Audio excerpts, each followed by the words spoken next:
All right, welcome back to Bluebird Territory. I'm Mitch Bannon, live from Rogers Center. So the music you hear in the background is the batting practice music from the Blue Jays.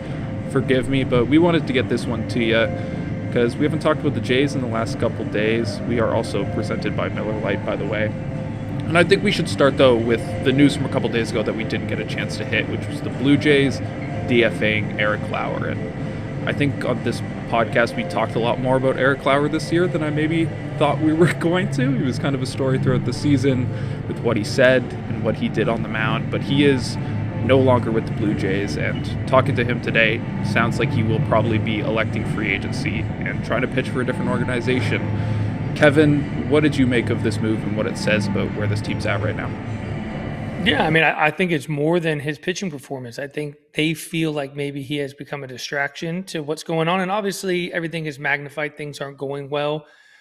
We just talked about kind of the significance of potentially officially closing the yearbook from last year. A guy who was, one of the most valuable players to the team last year, stepping up in a huge way. And when you really think about it, they don't have a whole lot of better options than him taking the ball every fifth day right now. To me, his last outing, I was watching it on my vacation, and it wasn't that he gave up 6 runs in a hurry. It was the body language. It was like the look on his face that he really didn't care. It was almost like he wanted an out, and he got his out. And I think the Blue Jays felt the same way, because it would be different if, Max or Barrios or Bieber, what we're in AAA right now, ramping it up, and we're able to kind of just slide in that spot. The fact that there's not someone sitting there waiting to take his job, they feel like he has become a distraction with some of the things that he has said, but also just kind of that body language he showed the other day. He almost looked like he didn't care. Things were going bad for him, things were going bad for the team, and it looked like he was begging the team to, like, hey, DFA me. I know I can go somewhere else and I could perform better. That's just kind of my take on it. And probably he felt like he was underappreciated. This is a guy that obviously had a huge 2025 for him personally, and he proved a lot of people wrong. He came in last season and was a staple in that rotation, a key part of that World Series run. And he might have felt, to your point, KP, he probably just felt like, hey, man, like yes, I've said some things to the media, but I also feel like I'm kind of just getting, I'll keep it not non-explicit. He was just felt like they're taking me for granted here. And they have me in the bullpen one day, another day I'm starting. And I think it just ran its course at the end of the day. I mean, I think that just happens. And this is a league where it's what have you done for me lately? And Eric Lauer just, the train came crashing there at the end for him. And he was never really the same after he got sick too. It just seemed like his velocity never really picked up. It was an unhappy guy. And sometimes maybe a change of scenery will do him good. But as we've all come to learn, and we've seen players that leave Toronto and stuff like that, the grass isn't always greener on the other side. This is a first-class organization, top to bottom, the way they treat families. And we've talked about this before. But you know what? I mean, at the end of the day, you wish him good luck. He did some good things for this team. And, it's next man up. That's pretty much what it comes down to. Yeah, it is. It is interesting because there isn't like an obvious next man up. Like the Jays, John Schneider just said 20 minutes ago now, they're going to go spot starter on Saturday. Maybe that's more Spencer Miles, 3 innings. Maybe that's a CJ Van Eyck or Chad Dallas or Josh Fleming coming up from AAA, but they're in a bit of a weird spot. Ricky, we talked a little about Spencer Miles the other day, but we didn't get into the nuance on how difficult it would be for him to move from Rule 5 pick, bullpen, to maybe if they do try to stretch him out more. We'll start with you, Ricky, but I'm curious both your thoughts on, is it feasible that Miles just becomes like a 4-inning guy for this team in the near term? Possibly. He's got the stuff, right? But at the end of the day, we talked about it last episode, Mitch, and it's just the injury history that he comes with. And, can we push him to 4 innings? And that's a lot for a guy who hasn't really thrown a lot of minor league innings, let alone big league innings. But I think if you build him up carefully, he's definitely has the potential to be able to come out and do that for the Toronto Blue Jays. At the end of the day, again, we know what we're going to get out of Gosman and Cease. Savage, obviously, it's a little bit of a question mark too, because at the end of the day, you can't be monitoring Savage, Corbin, and then Spencer Miles. That's a lot of mile that can put a lot of miles on the bullpen. So you want to, at the end of the day, I think you want to have a guy that's going to be a 6-7 inning type guy that can give you quality innings, kind of like what Eric Lauer did last season. You have to find that type of guy. I don't think you can go 4 innings to 5 innings with Savage, and then Corbin, you hope you get 5 innings and then have Spencer Miles go 4 innings. That wouldn't be right, and it wouldn't do any good for the Blue Jays bullpen. Kevin, you got any thoughts? Yeah, I don't know the difficulty and what it would feel like for a guy who's, role for the majority of the year has probably been, maybe a 1+, maybe 2, if they got into a tough situation. I know he went out and threw 3 last time, but I don't know Ricky's the guy to talk to about making the jump from 3 innings to like 5 innings, from potentially 40 pitches to 80 pitches, what that does and how quickly you can do it. But I think he's shown the poise, the confidence, the stuff, the arsenal, more than, 2 pitches. He has the 3rd pitch and sometimes the 4th pitch that, allows him to go out and start. But yeah, I think you have to be very careful with a kid who, Mitch, what was it, like less than 10 minor league innings? 14 2/3 in his professional career. 14 2/3, minor league innings, a ton of injury history. Obviously, everything, knock on wood, seems to be going well for him right now. He seems like the injuries are behind him. The health is good. He looks physically strong. Can we start rumors on here? Yeah, go for it. Okay. Chad Paddock is the guy that I would potentially go out if you could get him gone. for, Oh, he already went? Are you thinking about Chris Paddock? Yeah, Chris Paddock. Oh, Chris Paddock. Yeah, sorry, Chris Paddock. He just went to Cincinnati today. Did he? Oh, I missed that too. Okay. I was on a bird. But yeah, I think that's what the Blue Jays, I think in the short term, obviously with the off day, they can skip that spot. But I think eventually they're going to have to just go out and try to, I don't even want to say hit a home run, but maybe get a little bit lucky on a guy that has underperformed, that gets DFA'd, where they could come into the Pete Walker factory and potentially kind of just bridge the gap, because there are guys that are coming, whether it's, Scherzer or Berrios or Scherzer, Berrios, or Bieber. One of them's coming. One of them's coming at some point. Could you go out and theoretically go get one of these guys 3-4 starts? In all fairness to Eric Lauer, respect him. I would never talk bad about, but his starts hadn't been great. So find someone that can at the very least give you what he gave you, and in the hopes that coming into a better atmosphere, ecosystem, pitching coach, you can hit a home run with that. Yeah, it really does come down to an innings type of pitcher. And as KP mentioned it, 14 innings is a small sample size for Spencer Miles. And I highly doubt the organization wants to push the limit on him. He's been very valuable to that bullpen that right now I think I'd keep him there. And he's right. You're right, KP. I think you go out and try and find somebody out on the waiver wire. Just, hey, man, let's give this guy a chance. We like his numbers. Something has to jump data-wise, and boom, we bring him in, we fix him. Next thing you know, he's a valuable asset to that rotation. But right now, that's the furthest thing from this team's problems. There's a lot of stuff going on with this team, and that's obviously one of them. But the problems are obviously bigger on this team that need to be fixed. There's a lot of stuff that needs to be fixed.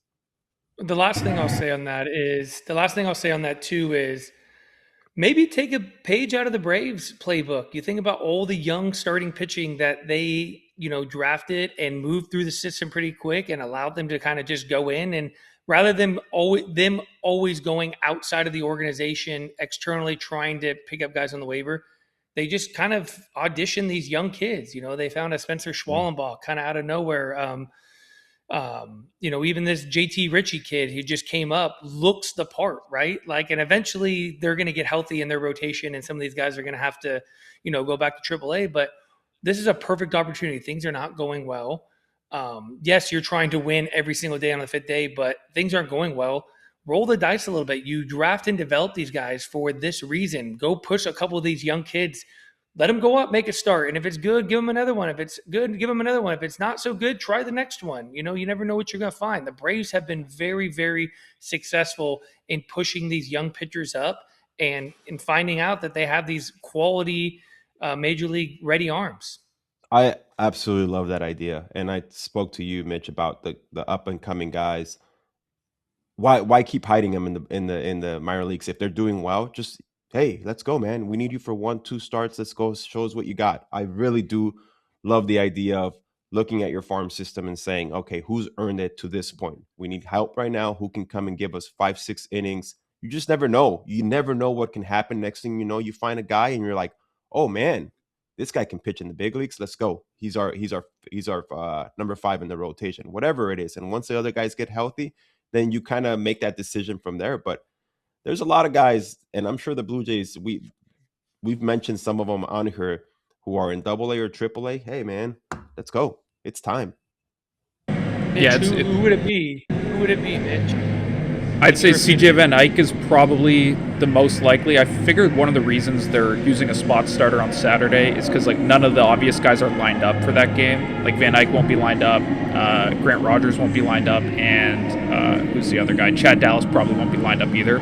I bet the next time we get back to this rotation spot, one of those guys will get the call. I think that's probably what they have to do at this point, because I had someone float Paddock's name to me a couple days ago as a potential solution, but he gets snapped up. It's all right, that was maybe our one potential option. Let's go with the kids and see what happens. But Ricky, you mentioned the fifth starter spot is not the only issue for this Blue Jays team, and I think that's a pretty fair assessment. We are going to get into the Vladdy of it all on the other side of this quick break. I'm on the run and on the road all the time during baseball season. I'm going to different road ballparks and watching games all over. Very rarely do I get to just watch a game on my couch with my buddies cracking some ice cold Miller Lights. That's the dream. Miller Lite is the official beer of baseball in Canada. Just 90 calories in a 355 milliliter can. Ice cold, great taste, really hits during baseball season. Why not go grab some Miller Lights today? Because your game time is Miller time. Please celebrate responsibly. Must be legal drinking age. All right, fellas, this is going to be our Bet365 deep dive.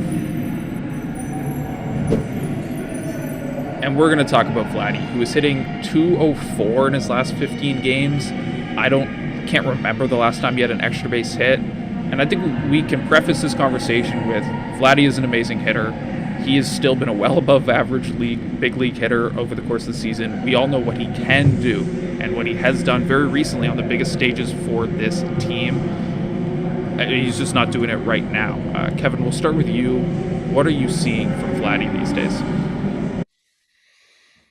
I think it's kind of what I've been saying all year. He just doesn't look on time for the fastball. He looks caught in between. He looks like he's guessing. He's not really getting the best version of his swing off. Maybe once or twice a game he does, fouls it off and misses it. And then it's kind of this, I don't want to say panic, because I don't think he's a panicky hitter, but it looks like he's trying to put the ball in play as opposed to just getting his good swing off. And I know when mechanically you don't feel right, it's hard to sit up there and know that your swing mechanically isn't right. That I even if I want to get my A swing off, I know my A swing is probably like a C swing today. So then you start being a little bit more unsure of what you want to do, and then you start just trying to put the ball in play. You start just trying to get your hits, stay afloat.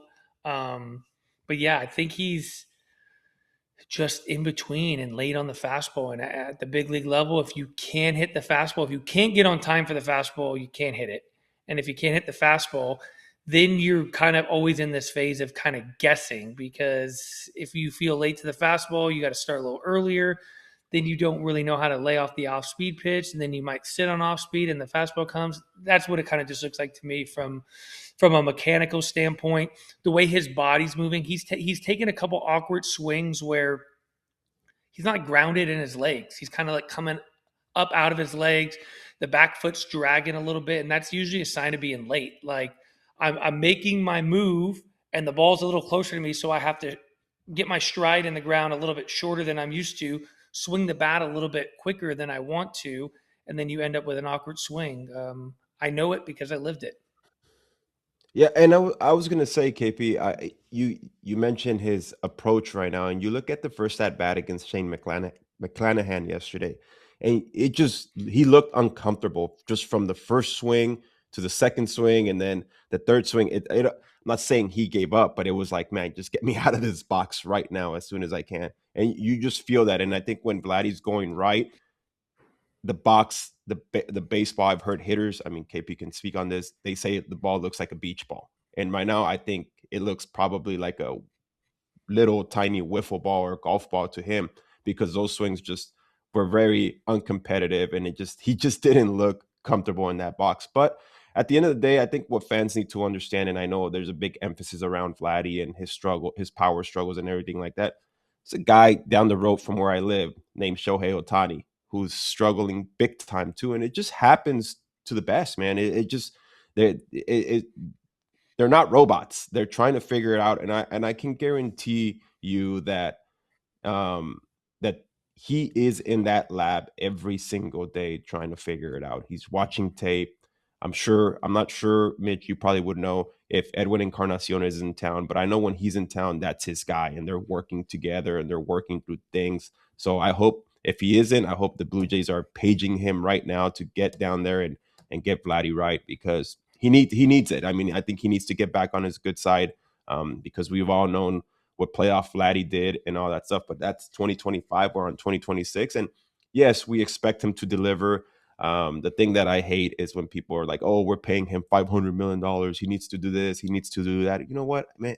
The guy's going out there and try. It's not like he's not trying. He cares. He truly does care. But right now, things are just not working for him. And that's just part of the game of baseball. And that's the shitty part about it. When you're struggling, everything gets magnified under a huge microscope glass. And right now, it just seems like things aren't going well for him. But, yesterday he gets low ground ball, base hit or air, whatever you want to call it. And he is like pumped up. The game is tied. And so the energy is there. It's just him feeling comfortable every single at bat. And right now you can just sense the in between. And when big league pitchers on the other side, talking from a pitching standpoint, when they see that, they smell blood, man, and they just go for the kill. And right now they're just going for the kill with Vladdy because they're seeing a guy that's uncomfortable in the box. But as John Schneider has mentioned before, and as we've seen before, he's one swing away from like figuring it out. And once that happens, it's just going to be the same old Vladdy we're accustomed to watching.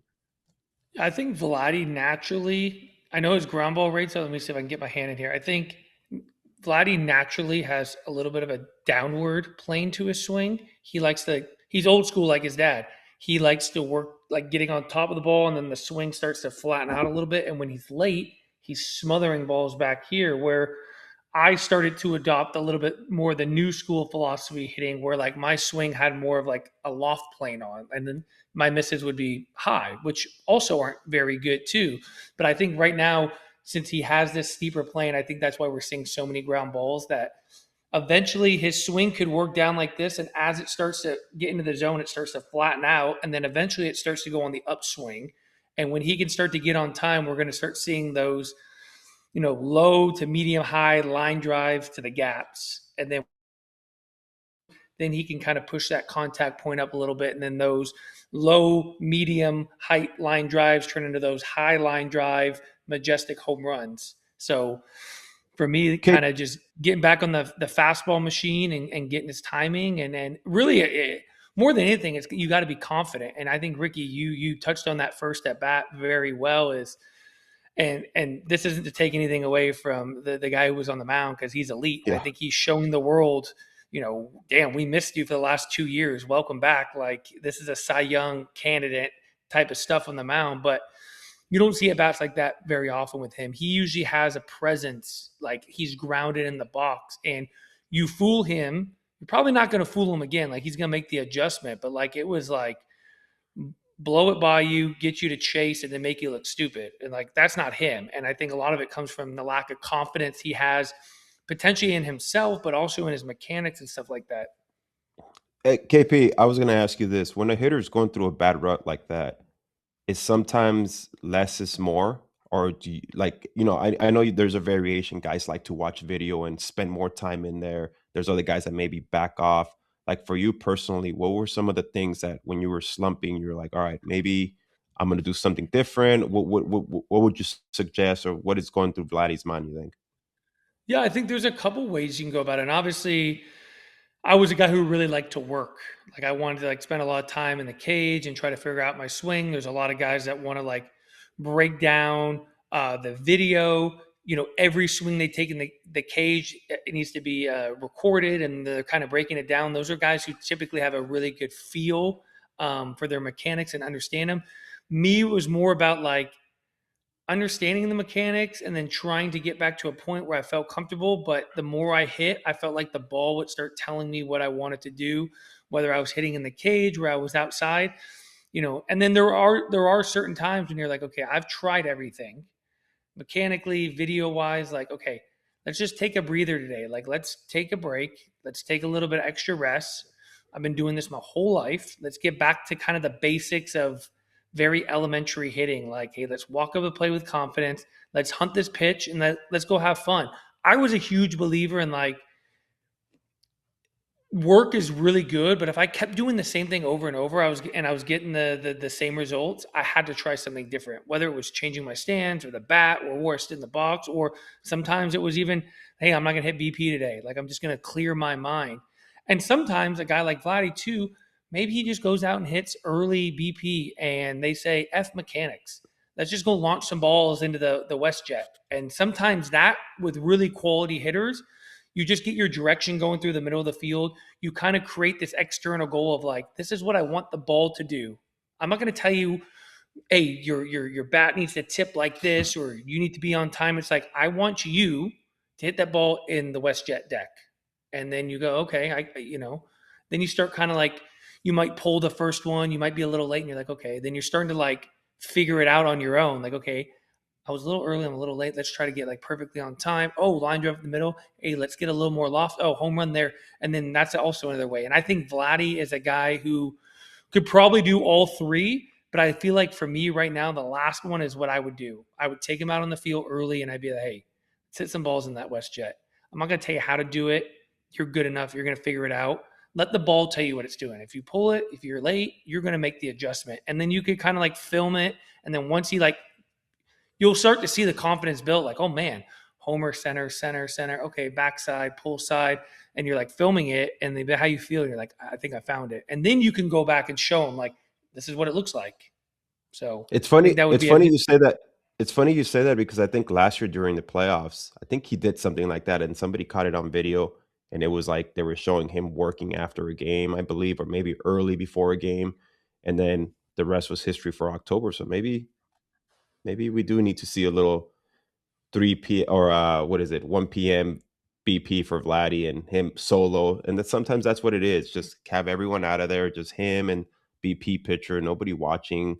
Just go out there and launch balls. I like that. what Mitch, when was that? That was, I'm trying to think. Was that during the Seattle series? Early in the Seattle series? I think that was during the wild card series when the Jays had a couple days off before the Yes, DS, if I'm remembering correctly. But I will say, I heard, I was not here for it, but it was either yesterday or the day before.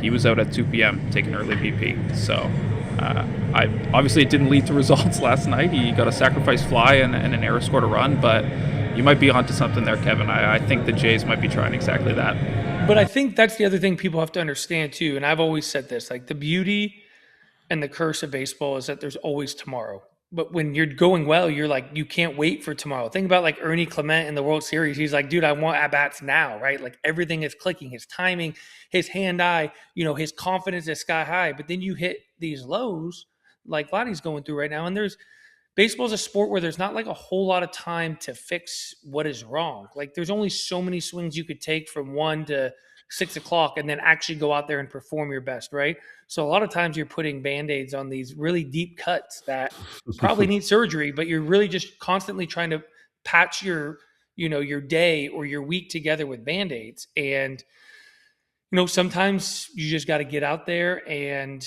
like you said, go out there and do some early hitting, especially when you're back home. No one's in the building. There's no eyes on you. There's no pressure.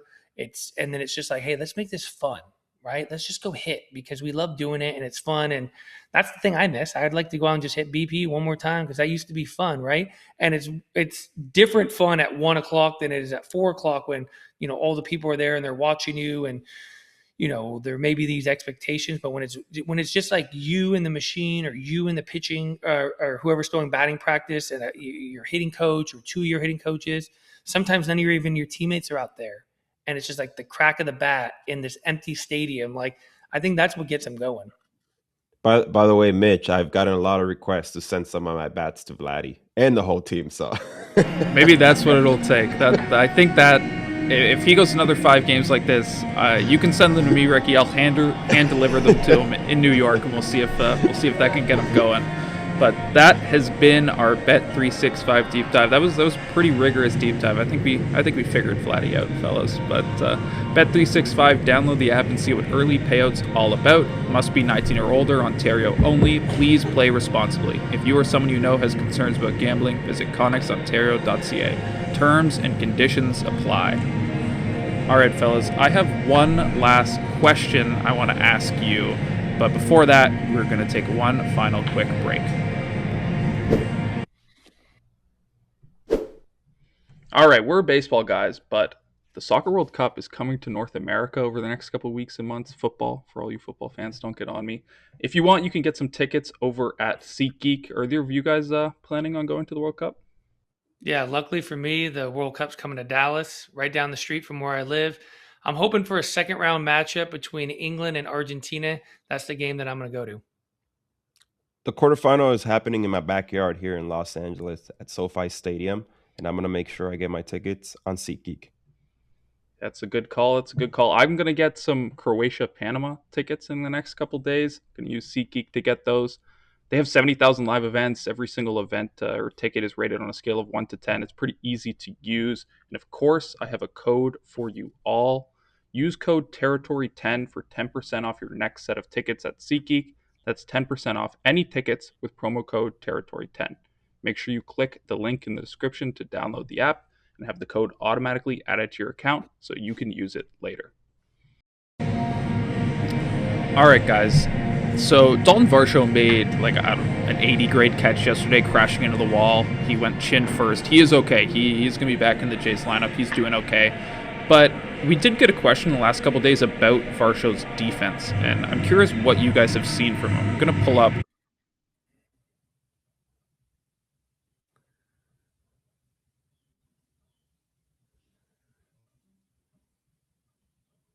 Oh, sorry. Was I muted there?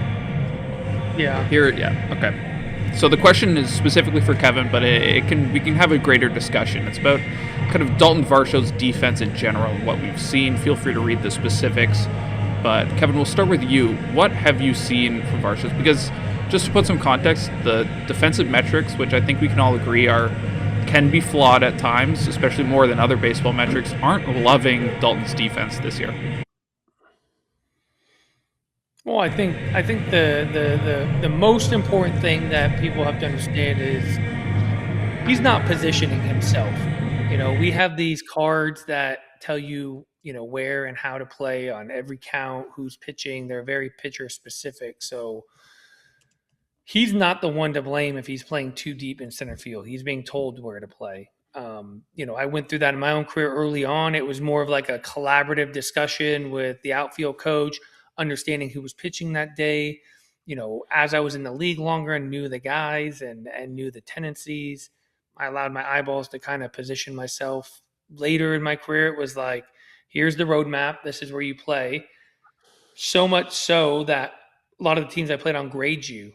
And after the next day, you would come in and you would have a grade. And I mean, the grade was not as serious as like the grade you would get in school. Like you weren't going to get a slap on the wrist, but like what they talked about is like, if you can't do this, then, you're not like the long-term solution for this organization. Like it was kind of like a respect thing. You respect where we want you to play. We're going to grade you on that. And this is how you're going to be graded on, your respect to what we believe is the best to help you. But yeah, we spent a lot of time talking about, an elite hitter, struggling at the plate. I do think it is possible too that an elite defender can struggle a little bit defensively as well too. And there's no rhyme or reason for it. I mean, a lot of it just comes down to confidence, and the Blue Jays are just at a point collectively where they are really just struggling in every facet of the game, and that kind of trickles down to everyone individually, especially in the areas of what they do really well. I mean, Ernie Clement hasn't been great in the field this year either, and he was, probably should have won a Gold Glove as a utility guy last year. And I think something popped up on my Twitter feed about his metrics last year versus this year, and I'm pretty sure it's a similar story with Varsho in center field. We're talking about an elite defender who's now not doing very well defensively. And I just think it's more of this holistic view of this team's struggles affecting everyone individually. And I think that's also the reason why they're struggling collectively too, is you have a bunch of individuals.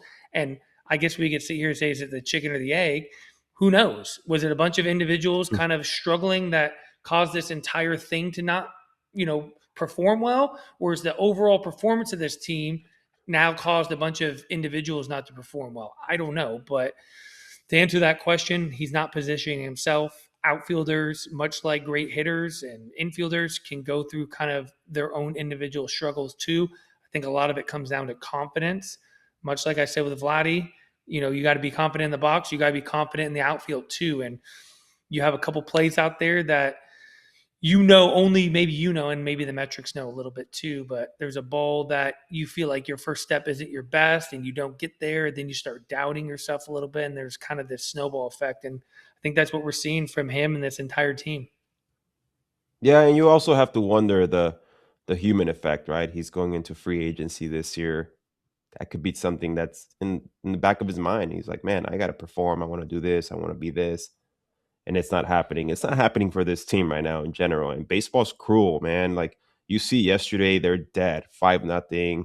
You just see the energy. And we were texting, and I was like, man, this team needs like a spark. And then they finally make a comeback, 2-out rally. It looks great, and then boom, they lose.